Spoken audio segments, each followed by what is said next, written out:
تم کسی کے ساتھ بھلائی کرو، تمہیں اس کا بدلہ برائی کی صورت میں ملے تو سمجھ لو کہ تمہاری نیکی قبول ہو گئی۔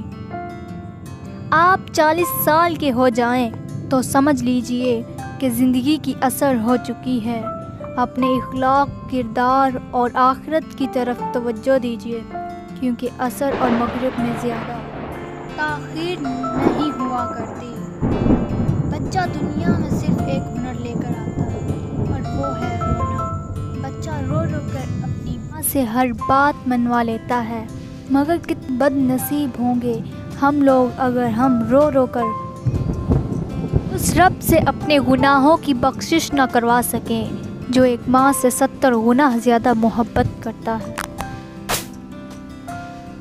عبادت صرف جائے نماز پر ہی نہیں، یہ میٹھی زبان سے، اچھے الفاظ سے اور خوبصورت رویوں سے بھی ہوتی ہے۔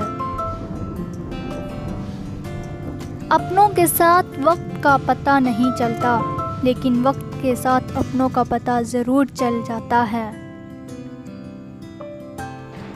کسی سے اتنی نفرت نہ کرنا کہ کبھی ملنا پڑے تو مل نہ سکو، اور کسی سے اتنی محبت نہ کرنا کہ کبھی تنہا جینا پڑے تو جی نہ سکو۔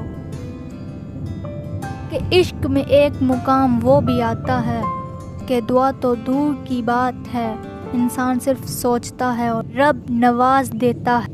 خیرات کو مت روکو ورنہ تمہارا رزق بھی روک دیا جائے گا۔ تکلیف اور پریشانی کا مطلب یہ ہے کہ اللہ آپ سے ناراض ہے۔ جب اللہ کسی سے محبت کرتا ہے تو اسے آزمائش میں ڈالتا ہے تاکہ اس کی عاجزی سن سکے۔